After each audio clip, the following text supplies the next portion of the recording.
other information, this is the second one, the south side, which was hit, was the one that was hit from the flight 11, which was an American airline, number 11, out of Boston, bound for L.A., and that's the second one that was hit. And we do not know, we should re-emphasize, we do not know why the second tower collapsed, whether it was, as the expert was talking to you and Steve and Jim, Lori, whether because the core of the building was damaged or whether because of some other kind of detonating device. We just do not know.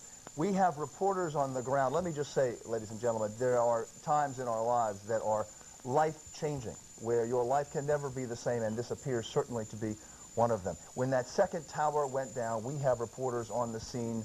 Other media have reporters on the scene. There are thousands of workers down there. We do not know their status. We do not want to scare anyone, but we are, in fact, trying to ascertain the safety. There are, as you can see, we're getting reports. These are jet fighters. They appear to be. We can't confirm this, but we are getting word from our control room. These are U.S. jet fighters in the air around the Manhattan area. As you know, all airports around the country, not just in the tri-state, all airports around the country have been shut down as a precautionary measure. We have reporters on the ground. One of them is Michelle Charlesworth, who you heard from just a few moments ago. Michelle, where are you and what do you see? I'm not going to be able to communicate with you. You'll be able to hear me, but I can't hear you.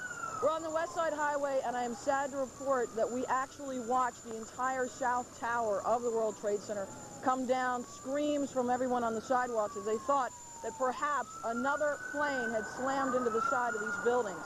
We're hearing late reports that there might be fighters, U.S. fighters in the air, patrolling the area. Of course, the bridges and the tunnels. That's a confirmation. There's one right above me. Bridges and tunnels have been shut down. The only way to leave the city at this point is on foot, and everyone from the World Trade Center area has been moving through here. I can only hope that people got out of that area. We're pointing up to show the fighters right now. I can only hope that people got out of the area on the sidewalks below the South Tower before it came tumbling down. But it literally exploded and came down as though it had been hit. Plumes of smoke moving out into the harbor. Can we see how many fighters there are out there? One fighter. As far as we know, there is nothing left of the South Tower of the World Trade Center.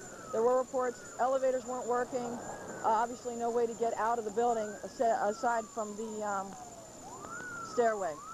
You can see the smoke all over this area. And to give you some idea where I am, I'm approximately, what, 20, 30 blocks from where this latest explosion just happened. The West Side Highway southbound has been filled with emergency vehicles. It's shut off except for